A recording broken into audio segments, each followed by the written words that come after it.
I've been putting the goddamn. Remember, I told you about the attic insulation project. The spray foam Oh, yeah. it's miraculous. Oh, and that big storage room I have up there now in that formerly unusable space with the cobwebs and the snowy bleh insulation is now a spray foamed warehouse to put all kind of stuff, temperature controlled and everything.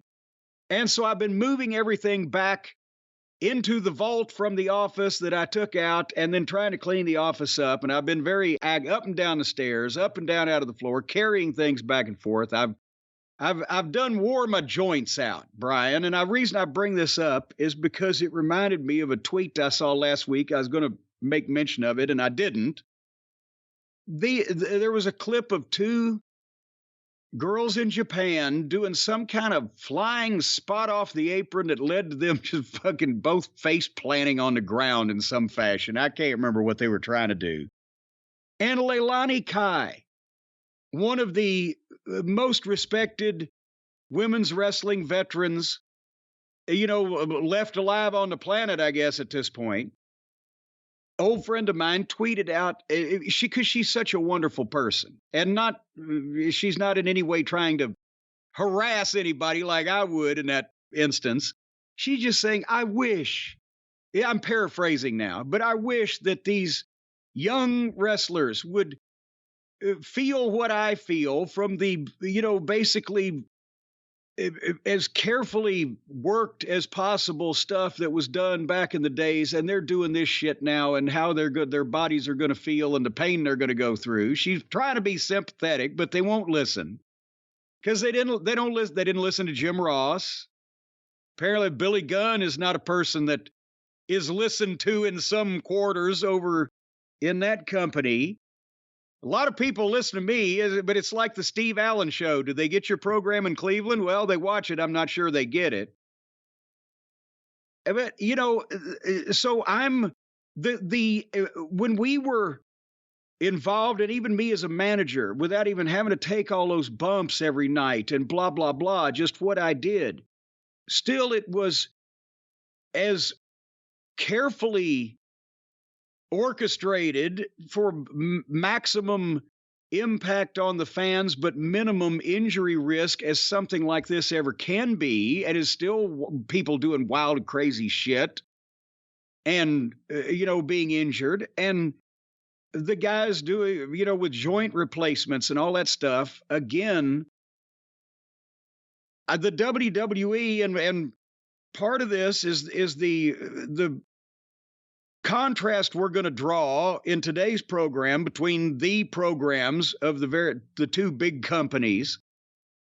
But the WWE is at least trying to extend these guys' careers and girls' careers somewhat by not letting them do insane shit that's going to lead to multiple surgeries and a lifelong, pain management issue, by the time that they're 40 or whatever. And I just wish that they at the same time could let the guys and girls be a little bit more real and a little bit more interesting, so their matches would be better and their program would be more interesting to watch.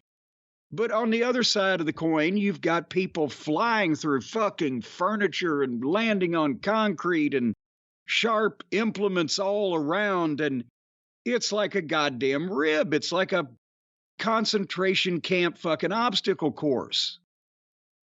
And, I just can't help but thinking that some of these people are going to be mostly titanium by the time that they're fucking 40. Brian, am I overreacting? I mean, this is where, again, cryogenics may help. You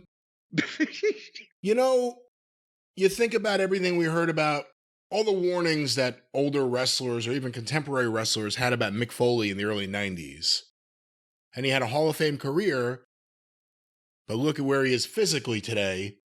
Now, since he first started... Well, and to be perfectly fair, in a tribute to Mick and his constitution and his freakish body structure, most people didn't think he'd be here today. So the fact that he is here, he has defied expectations, but he's still admitted, and we're not talking behind his back, he's admitted to having such pain at such various points that he couldn't even play with his children, and on an ongoing basis over however many years from one body part or area to another. I'm sorry, go ahead. And again, he was the second wrestler from that era that you heard he's going to be in a wheelchair. The first one was Dynamite Kid, and he ended up in a wheelchair. In a wheelchair. And it didn't have a happy ending. Mick Foley's dealing with a lot of the issues. Mick Foley had big bumps, but he wasn't taking constant bumps all match. He also wrestled before the rings got soft and after the rings got a little bit better. So it's a little different, but there are guys today. How many guys do you see today go to hit something and it's almost like they're just taking a bump from the ring to the floor? Yes. Like that can't, even if it doesn't look like they broke their arm, that's not good for what it does to your body to do that. And they do it all the time. Well, and a lot of people, a lot of the guys and girls are overlooking that in giving some of these things and things that they're doing on the aprons or off the ring to the floor or through furniture or whatever the case, it actually looks to the people more devastating to the giver than the taker in some instances, right? But the guy that gave it just pops right up like, what did you look? They're just cheering loud noises and things breaking and shattering and people falling into heaps. But it doesn't have anything to do with the context of what's going on in the match or the, and then they hop right up and continue on doing other things.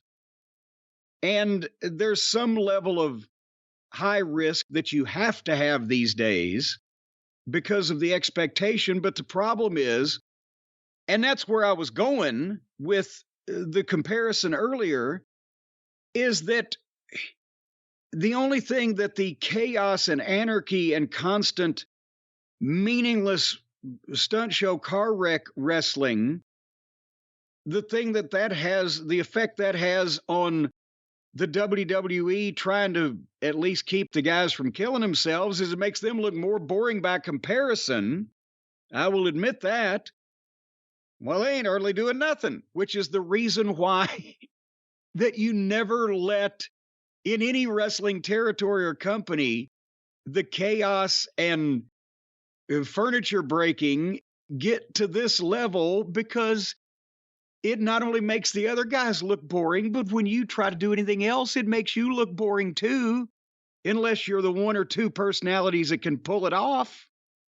And then you've killed your own product, doomed it to, well, we got to do more of this. They can't do any more of this. See where I'm going with that, Brian? No, eventually it has to take a step backwards just because, I mean, as stupid as it sounds, it gets too far forward. There's nowhere else to go. They've caught themselves coming around a loop. And there is almost nowhere to go now in AEW, and that's one of the problems they're going to have. And hopefully on the new program, which by the time this program is over, Collision, we will have talked about it, they'll at least start out with a baseline of, can we have some wrestling matches and understand who these people are? And before we break out the goddamn napalm. But we'll see.